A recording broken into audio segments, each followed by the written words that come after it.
Today is Good Friday. When I first found out that the Friday during the Holy Week or Passion Week is called Good Friday, I was somewhat puzzled. Why is it good? It's ironic because Christ suffered and died. For example, in German, it's called Karfreitag, Mourning Friday, or Stiller Freitag, Silent Friday, or Horror Freitag, High Friday, or Holy Friday. Sorry for my incorrect, German pronunciation. Yet, I found later that this name, Good Friday, is not only ironic, but also proper and fitting, since it is Jesus' tragic death that brought us salvation, life, and promise. We all live in and live with irony between good and evil, between the person we want to be or we claim to be at the front stage and the person we truly are at the backstage. So who am I? This is the one question I invite you to think about and ask yourselves as you listen to this message. Who am I? So who am I? I'm Peter. My English name is not a given name. Later I gave it to myself.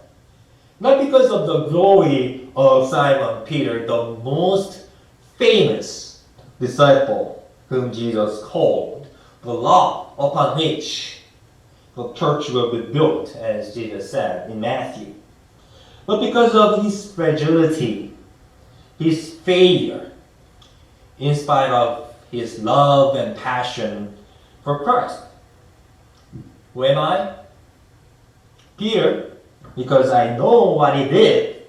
I know what he did on Good Friday. Today's lectionary text is John chapter 18, verses 1 through chapter 19 through 42, which is a long passage. Maybe the longest lectionary text I ever seen in my entire ministry career. It describes how Jesus is arrested by soldiers, denied by Peter, interrogated by the high priest and later Pilate, and how he is crucified and buried. I hope you already know the plot and the flow of this story, so-called the Passion of Christ. So rather than going one by one, I want to focus on characters in today's story, especially on their identity, who they are. To begin with, let's look at Jesus first. Look at John 18, verses 4 and 5, and see how Jesus presents himself when he is asked, "Who are you?" This is John's version of the story. Then Jesus, knowing all that was to happen to him, came forward and asked them, "Whom are you looking for?" They asked, "Jesus of Nazareth." Jesus replied, "I am he." Judas, who betrayed him, who was standing with them. What's interesting here, and unlike Synoptic Gospels, Matthew, Mark, and Luke, Judas doesn't kiss Jesus here, maybe keeping social distancing. Jesus just comes forward, asks, "Whom are you looking for?" And when he heard Jesus of Nazareth, says, "I am he." He doesn't hesitate in revealing himself. He knew what they were up to, why they came. NRSV translation, or most of translation of the Bible we have, translates verse 5, I am He. Yet it literally means I am in Greek, ego eimi. Ego is I, eimi is I am, which is the name of God of Israel, who revealed himself to Moses in the burning bush. I am who I am, or to be, the source of being, the source of all existence, the great I am. So who is Jesus? Who am I? Jesus answers, I am a truth teller. Actually, I am the truth. The next person we find is Judas Iscariot. He informs chief priests and Pharisees of where Jesus will be, brings soldiers to Kidron Valley, and finally gets him arrested. For what?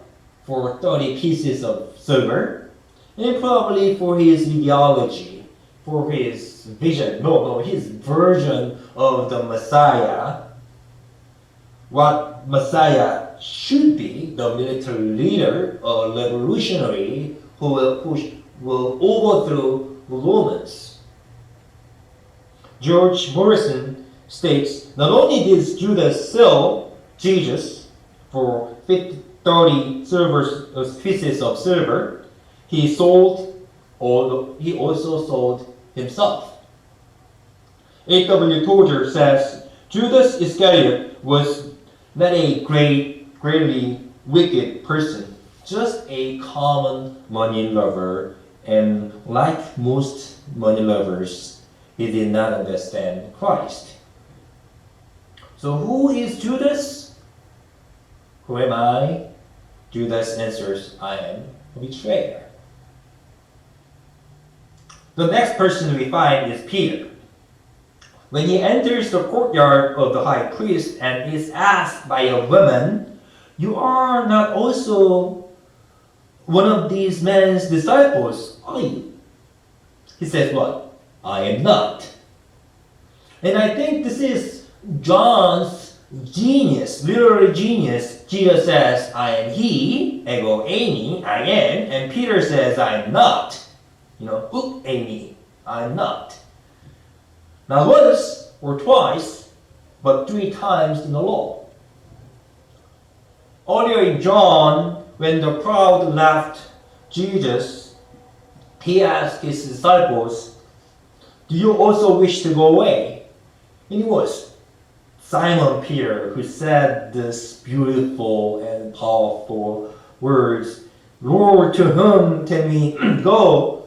You have the words of eternal life. We have come to believe and know that you are the Holy One of God.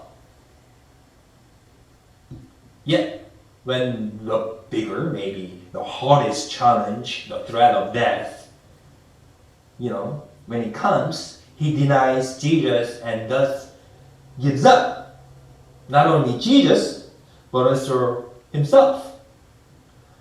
Gerard Abdelmour says, one of the hardest decisions you will ever face in life is choosing whether to walk away or try harder. So who is Peter? Who am I? Peter answers, I am a denier. The next person we find is Caiaphas, the high priest. He questioned Jesus about his teaching, and Jesus says, why do you ask? You know it already because I said it openly in the synagogues and the temple as people. Surely he knew it, but he asked him to trap him and kill him because he thought Jesus was a threat to his authority, his position, and to the Jewish establishment at the time. Did he know the Jewish law? I guess. He's a high priest. Did he know Jesus is teaching? His teaching of the law? I guess. That's why he, arrested him. So, what is he doing here? I think he's doing hypocrisy. Just as many religious people do.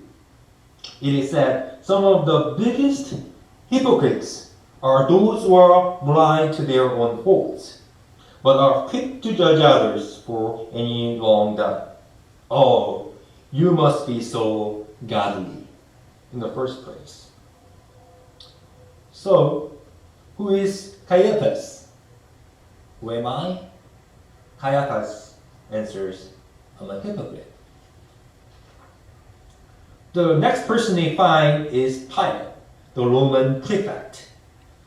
Demanded by the crowd to kill Jesus, Pilate asked him, are you the king of the Jews? Jesus answers, my kingdom is not from this world. Pilate asked him again, so you're king? Jesus answers, you say that I am a king. For this I was born, and for this I came into the world, to testify to the truth. And this little interchange between Pilate and Jesus ends with Pilate's question, his famous question, what is truth? Which we know the answer, especially in John's Gospel, is what? It's who? Jesus. He says, I am the way, and the truth, and the life. He is the truth. Though he goes out and says to the crowd, I find no case against him. Not once, but multiple times. In the end, he hands him over to the Jews to crucify him because he fears the Jews. Their riot and their accusation against him, questioning his loyalty to the Caesar. He knew Jesus was innocent, but followed the crowd, not the truth. That's right. To a coward, courage always looks like stupidity. Why bother? Right? So who is Pilate? Who am I? Pilate answers, I'm a coward. The next people we find are Joseph of Arimathea and Nicodemus. After Jesus is buried, Joseph of Arimathea, a member of the Jewish council, Sanhedrin, asked Pilate the body of Jesus. Nicodemus, who came to Jesus at night and asked about the rebirth and eternal life, remember, the famous John 3:13, Gospel of the Word, that verse comes from this meeting between Nicodemus and Jesus. He came to Jesus at night.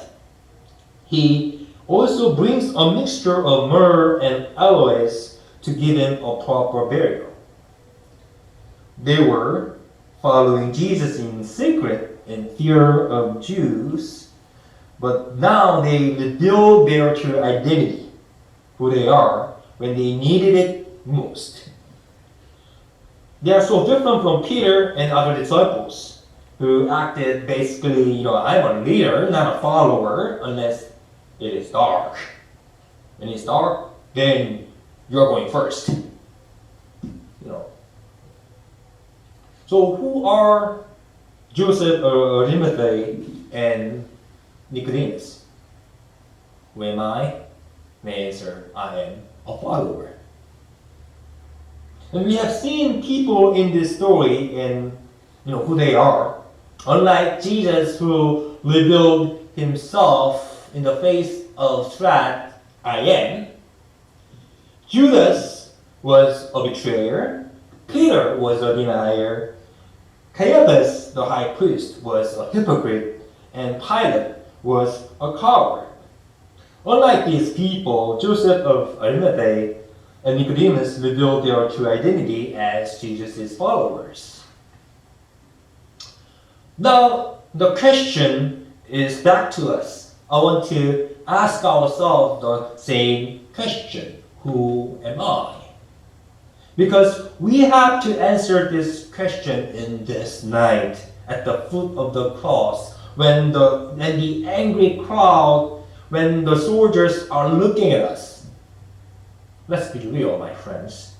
We are at no place to judge and condemn these people, Judas, Peter, Caiaphas, and Pilate, because they are us. We are they. A betrayer, a denier, a hypocrite, and a coward, especially when the threat is great, like this night. Yet the irony is, in spite of all, we are still saved. We are the sons and daughters of God. And we know why. Because God knows who we are. We are, all of them, a betrayer, denier, hypocrite, coward. Yet, His own, who deep in our hearts wants to follow Jesus, His way of cross. Let me close tonight's message with a poem, Who Am I?, written by a German theologian, Dietrich Bonhoeffer, who wrote this in a prison cell before he was executed for his involvement in the assassination of Adolf Hitler. He says, who am I? This or the other? Am I one person today and tomorrow another? Am I both at once? A hypocrite before others, and before myself a contemptible Rubicon wrinkling? Or is something within me still like a beaten army, fleeing in disorder from victory already achieved? Who am I? They mark me. These lonely questions of mine. Who am I? Whoever I am, thou knowest, O God, I am thine. We know this unchanging, unswerving, and undeniable irony. The answer to this question in this night. Who am I? We say, we are yours. I am yours, O God. Amen.